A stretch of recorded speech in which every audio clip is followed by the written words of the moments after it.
Setting sail, the Navy wife's life begins. I remember the moment I fell in love with Matt. It had been 2 years since Matt and I had graduated from Kennedy High School. 2 years since that wild, beautiful blur of tassels, goodbyes, and promises about the future. Life hadn't slowed down, not for a second, but somehow, in the middle of it all, I felt a longing to pause and look back, not alone, but with the women who had walked this journey beside me. So I began planning a little lunch, just the four of us. My mom, Lily, Matt's mom, Elizabeth, Amy, my best friend, and me. A quiet Sunday afternoon. A table set with care.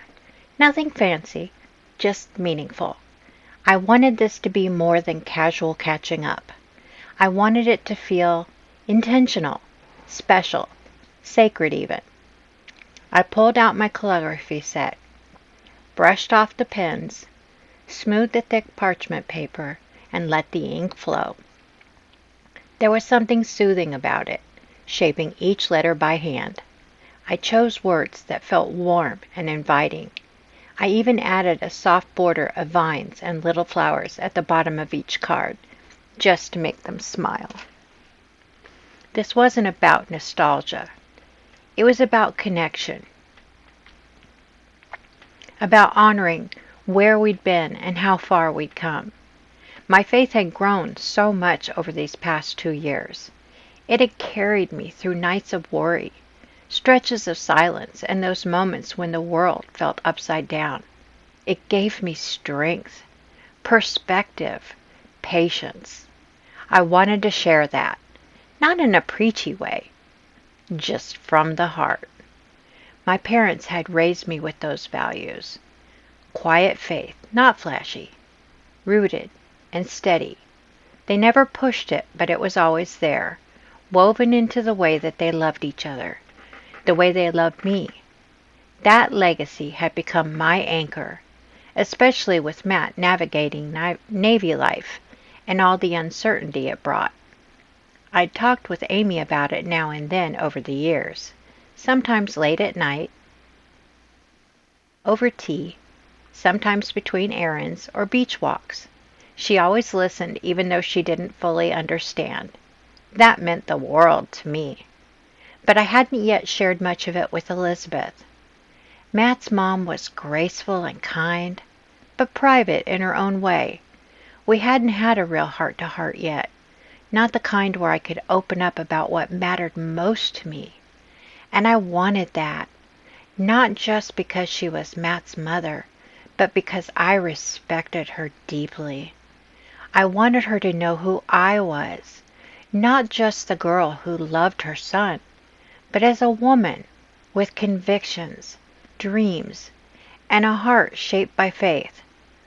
So this lunch felt like the right time, not to explain, not to impress, just to be real. As we sat down at the table for our lunch, as the afternoon light filtered through the curtains, the steam curling lazily between us from our cups of tea, there was something warm and grounding in those quiet moments. But this time the stillness tugged open an old door in my memory, one I hadn't walked through in a while. "You remember Kennedy High?" I asked Amy, wrapping my hands around my mug. Amy smirked. "Do I remember it? That place was our battlefield and our runway, especially third period Spanish." We both laughed. "That's where it all began," I said, "when I first saw Matt." Amy nodded, eyes twinkling with shared mischief. "You were a mess." I smiled, letting the memory pull me in. It was the start of my sophomore year at Kennedy High in Norfolk, Virginia. Spanish class, third period. I had arrived early, slipping into my seat and flipping through my notebook while Mr. Letterman, strict but fair, scribbled something on the whiteboard in that elegant cursive of his, like he thought he was writing sonnets instead of vocabulary words. The door had opened, and a group of boys strolled in, loud, laughing, carefree. That's when I saw him. Tall, lean, broad shoulders, like a walking movie poster. He wore a varsity football jacket over a plain white tee, his brown hair curling just enough to look like it had a mind of its own. And those eyes, those deep, ridiculous blue eyes, hit me like a lightning bolt. Every nerve in my body seemed to jolt awake. Until that moment, boys had been background noise, just part of the high school scenery. But this was different. My stomach twisted, my heart pounded, and my face burned. I'd never reacted like this before. It wasn't just curiosity, it was a pull, a spark, a full hormonal rebellion. I had leaned toward Amy, my best friend, whispering urgently, probably way too loudly, "Who is that cute boy? Who is that? I have to know his name." Amy gave me a look that said I was hopeless, then ducked behind her textbook. Matt Josephson. I whispered it to myself like a secret. Matthew Josephson.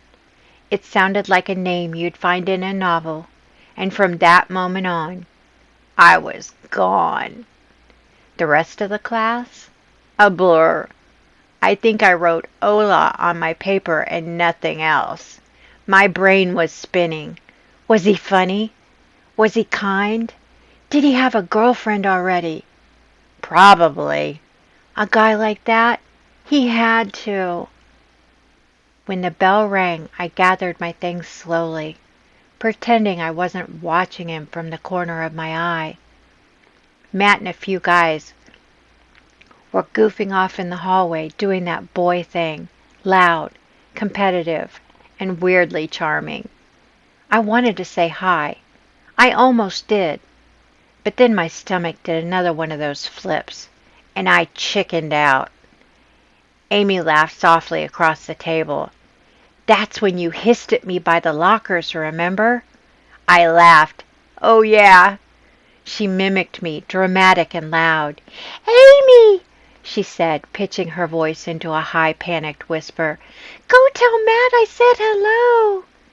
We both cracked up, the memory so vivid it might have happened yesterday. "I blinked at you like you'd grown a second head," Amy said, "and you just kept pushing. Just go, please." "You were desperate." "I was terrified," Sarah said, grinning. "He looked right at me and my whole brain short-circuited." Amy leaned back, shaking her head. "So I went, because that's what best friends do." Sarah continues with her memory. "I stood there, heart pounding like I'd just run a mile, watching Amy weave through the crowd. My hands were clammy, my face was burning. Then just as I saw Matt glance in my direction, panic, a full-on wave of it. Nope, I couldn't say hi. Not today. I grabbed my books and bolted down the hallway like it was on fire. "Wait," I heard Amy yell behind me, catching up a few seconds later. "Matt was about to come say hi. What happened?" "Nothing," I mumbled, trying to sound breezy. "We're gonna be late." She stared at me like she didn't buy it, which was fair. English was my last class of the day, and I spent most of it trying to act like I was totally fine and not unraveling because a cute boy almost said hi. When the bell finally rang, I grabbed my stuff and headed outside, still feeling equal parts nervous wreck and giant dork. And then he was there. Matt. He strolled up like it was nothing, backpack slung over one shoulder, casual as anything. "Hey, Sarah, right?" he said, smiling. "I'm Matt. Pretty great that school's out, huh?" I froze for half a second before managing, Definitely." My voice was slightly higher than usual. "Cool." We talked for a few minutes, about classes, teachers, random stuff.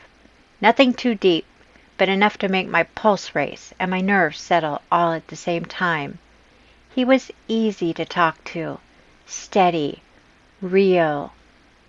Then my mom pulled up, right on cue with the window rolled down. "See you tomorrow," Matt called as I climbed in. Lily breaks into the conversation, recalling Sarah talking to a boy. "I wanted to know who this boy was," says Lily. "I rolled the windows down so I could inquire to Sarah before she jumped into the car." "See ya," Sarah called back, cheeks aching from how hard she was smiling. I shut the door and stared out the window as we pulled away, trying to replay every word he'd said, every look, every smile. I don't know what it was exactly, but I think something started that day. Afterward, as we drove home, I couldn't stop smiling. I stared out the window like I was watching some movie play out across the sky, replaying every second of my conversation with Matt in a loop. His voice, his grin, the way he'd looked right at me, like I actually mattered. From the driver's seat, Mom glanced over, one eyebrow raised. "You were talking to a boy." It wasn't a question, it was a statement, the kind only moms can deliver. Gentle, but armed with radar. I tried to play it cool. "Just someone from class, Mom."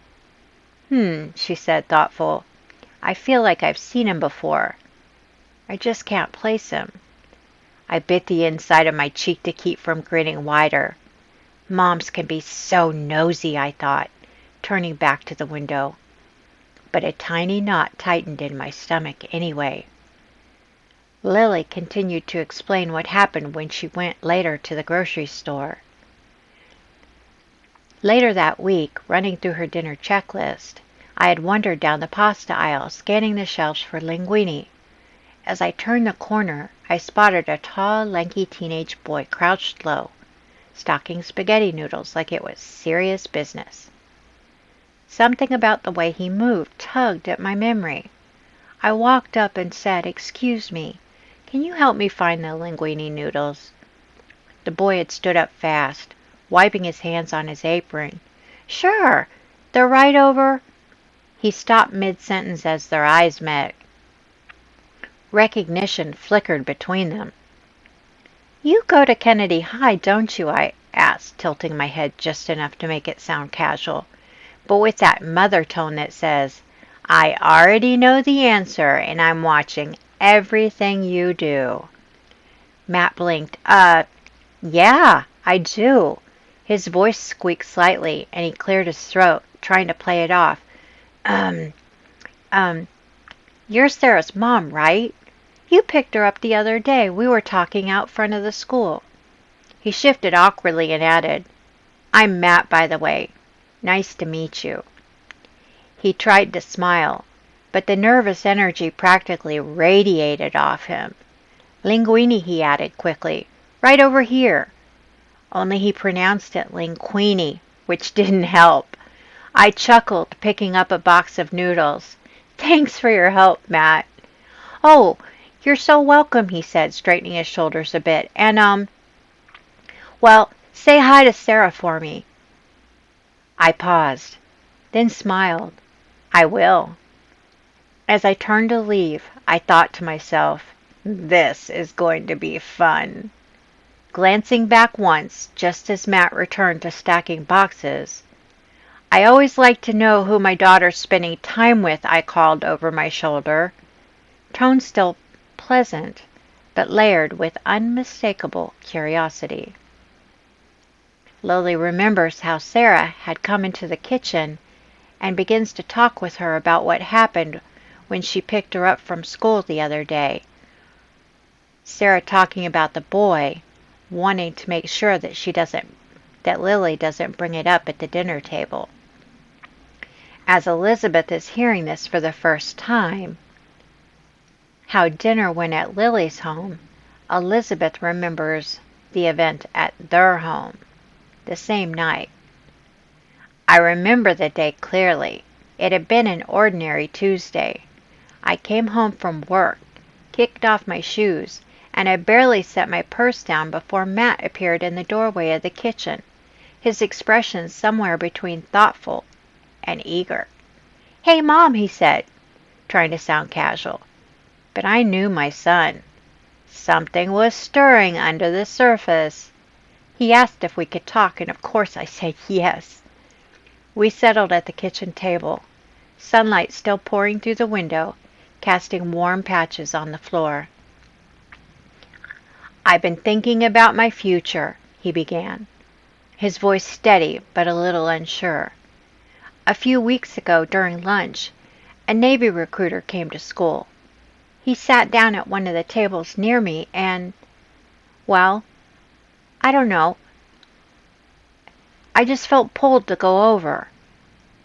I folded my hands and nodded, listening. He started telling me about the Navy, careers, training, travel.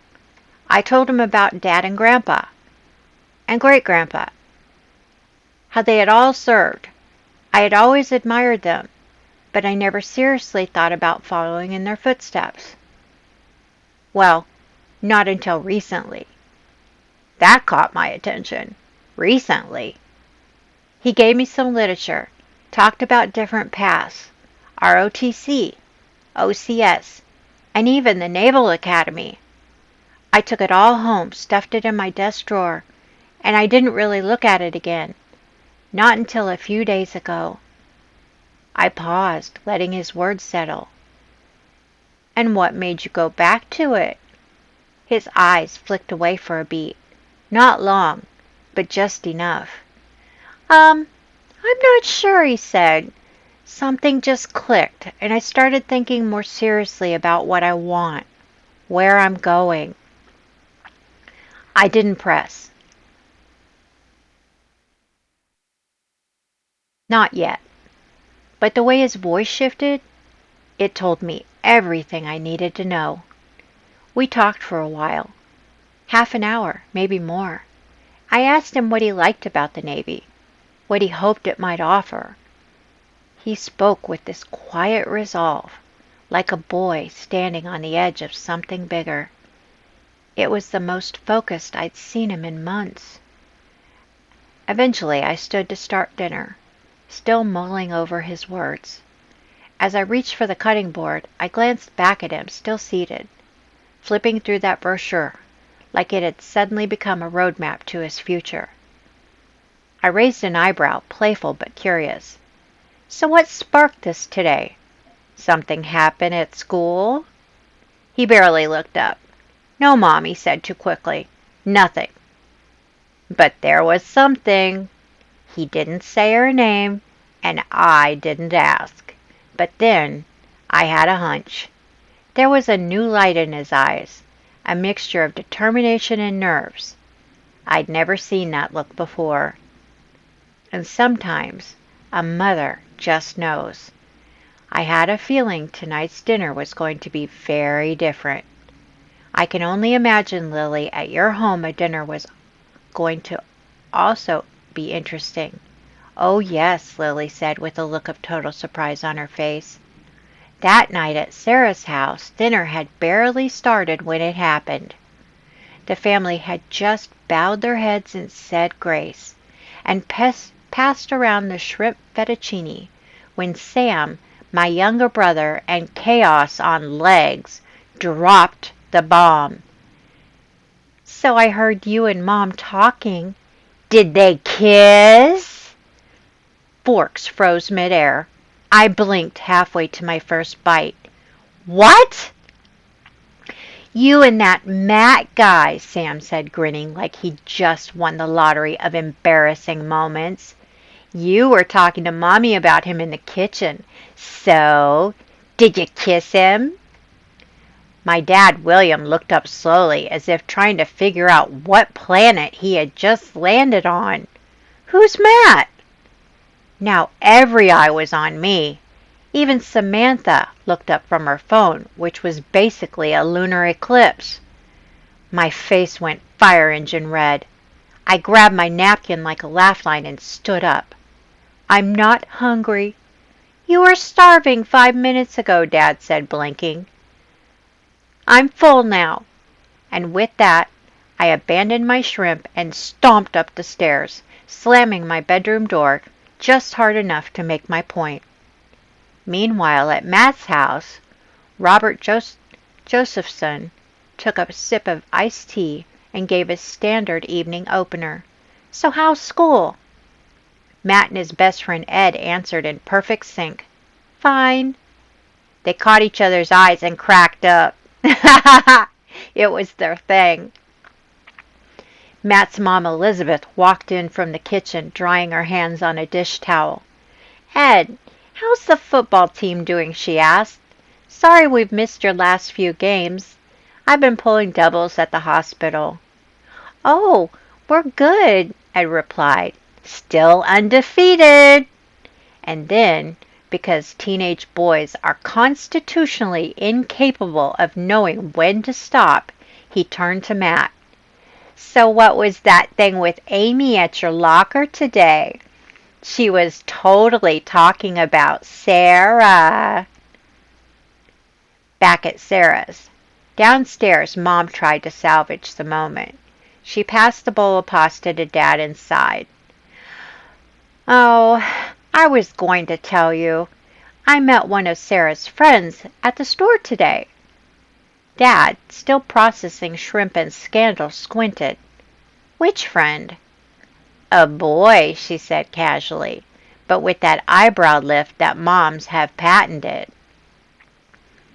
"Oh," he replied, flat as toast. "A boy." Samantha kept chewing like she was watching a live soap opera. Meanwhile, back at Matt's, Matt nearly choked on a piece of garlic bread. "What are you talking about?" he said, coughing and shooting Ed a look that could set off alarms. Ed shrugged, grinning. "Amy came over after English. She and Sarah wanted to know something about you." Matt threw his hands up. "That's not a thing. There's no deal. Nothing's happening." Elizabeth raised a brow. "Matt, is there something you want to tell us?" Matt looked from his mom to his dad to Ed like he was being interviewed by a jury. "Nope, nothing going on." Then, proving that denial is best served with a side of awkward exit, he stood up and walked out. "I'm done." Back at Sarah's. Upstairs, I face-planted into my pillow. From below, I heard Samantha mutter, "16 and already dramatic." "Pot meat kettle," I groaned into the blanket. Back at the table, Dad leaned toward Mom. "So, Matt, huh?" "He was polite," she said, stirring her salad. "A bit nervous. Mispronounced linguine. Called it linguini. It was kind of adorable." Dad sighed. "God help us." Back at Matt's. The silence hung for a second too long. Ed cleared his throat and pushed back his chair. "Well, that went well." Elizabeth smirked. "Sorry, Ed. You might be collateral damage." He stood up and grabbed his backpack. "No worries. Tell Matt I didn't mean to ruin his life. And thanks for dinner, Mrs. Josephson." As he left, Robert looked over at his wife. "What's up with Matt?" Elizabeth took a long, slow sip of tea. "Apparently, a girl." Even with the lingering sting from my little brother Sam's dinnertime ambush, life didn't stop moving. High school had pressed on, relentless and loud. Pep rallies, debate tournaments, band rehearsals, last-minute cramming before algebra tests. Matt had football practice. I had club meetings. But somehow, in the blur of it all, we always found time for each other. Those moments, quick chats between classes, walks to long telephone calls that stretched past midnight, became the rhythm of my days. I'd lie in bed, tangled in sheets and smiling in the dark. listening to his voice grow soft as sleep pulled him away. We talked about everything and nothing, and all the small important things in between. Matt had opened up about his family in a way I didn't think he did with anyone else. Not just the day-to-day, curfews, chores, football drills, but about the men who came before him. His dad, who served in the Navy, his grandfather, a ship's captain, his great-grandfather, a World War I vet. Generations of uniforms and stories. You could hear it in his voice when he spoke about them. Not pressure, not obligation, but pride. It wasn't just a family tradition. It was now his calling. I didn't come from that kind of legacy. My parents were kind, supportive, and steady. But there weren't medals tucked away in drawers, or sea-stained photos passed down through time. Still, I had my own dreams. I'd always loved helping people, and the idea of becoming a nurse, or maybe even a doctor, felt right in my bones. Healing came naturally to me. Maybe that was my legacy. One Friday, just as the final bell rang and backpacks zipped up like clockwork, Matt turned to me and said, "Ever been bowling?" I blinked. Me? Never. Not once. Seriously? Seriously, I said. I don't think I've even seen a bowling alley up close. He grinned. Want to go Saturday? I narrowed my eyes. Is this a date? He shrugged. Depends. Would you say yes if it was? I tried to act cool, but I was already smiling. Yeah, I would. Saturday came warm and bright.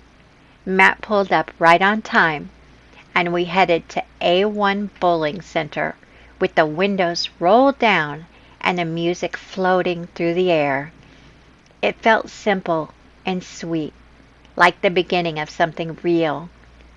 We laced up our rented shoes, absurd, clown-like things that made me laugh out loud, and we picked up our bowling balls. His looked like it was made for him. Mine felt like a cannonball with a vendetta. His first throw glided down the lane and exploded into a perfect strike. Mine, straight into the gutter. Twice. I covered my face. I am absolutely catastrophically terrible at this. Matt just laughed. You're fine. Here, come here. He gently guided my stance, adjusting my fingers and shoulders. His touch was light, his tone patient. When I rolled the ball again, it clipped 3 pins. It might as well have been a miracle. See, he grinned. Natural talent. More like excellent coaching. By the second game, something clicked. My throws were hitting. My score was climbing, and Matt was groaning dramatically every time I beat him. This is sabotage, he muttered, as another set of pins collapsed. I'm just gifted, I said with a theatrical bow. Try to keep up. We grabbed a greasy pepperoni pizza between games and settled into a red vinyl booth that squeaked every time we moved. Our conversation drifted easily. Classes, annoying teachers, how we still didn't understand Shakespeare. But then Matt got quiet. I watched him stare into his soda, fingers tracing the edge of his cup. What's going on? I asked, nudging his knee with mine. He hesitated. I've been thinking a lot lately. About? He looked up, suddenly serious. The Navy. I nodded. You always talked about it. Yeah, but I've been talking to a recruiter, like actually making a plan. That made my heart skip a beat. Really? He nodded. It's starting to feel real. Boot camp, assignments, timelines. I'm excited. But every time I try to picture the future, your face is there. I can't imagine going forward without you in the picture." I didn't expect that. It wasn't a confession. It wasn't a proposal. It was something braver. "I needed you to hear it from me first," he said, "before anyone else." I looked at him, this boy I'd grown so close to, and I felt something deeper than butterflies. It was quiet, steady, and sure. "I'm honored," I said gently. "You're my best friend, Matt, and if your dream is the Navy, then I want to be the one cheering you on, standing right beside you." He let out a breath. "Oh," shoulders relaxing. "You always know what to say." "Have you told your parents?" I asked. "Not yet." "You first." That hit me hard. He trusted me, chose me. I grinned and stood up, grabbing his hand. "All right, sailor. Before you run off to sea, I believe we have a final game to play." He laughed. "I'm totally winning this one." "Sure you are," I teased, pulling him toward the lane. "But when I crush you, I want another pizza and an ice cream sundae." "Deal," he said, his fingers tightening just slightly around mine. And we walked back to the lane, laughing, teasing, side by side. I realized something. I didn't know where this road would lead us. But I did know this. I believed in him. I was proud of him. And whatever came next, I wanted to be there for it all. From that day forward, Matt and I grew closer. Over the next 2 years, we shared stories, laughter, hopes, and dreams. He told me more about his Navy plans after graduation, which included a possible invitation to the U.S. Naval Academy to become an officer like his father. I found it thrilling, noble, and full of adventure. I told him I wanted to go into the medical field. My straight A record and love for helping people had made that dream feel real. I took some advanced classes, so I was able to graduate the same year Matt did. By the time we graduated, our love had grown deep roots. One of my favorite photos from that day shows us standing side by side in our caps and gowns, his arm slung casually over my shoulder. Both of us grinning like we knew the world was just starting to open up. The boy I had once been too nervous to say hello to had become the man I couldn't imagine my life without.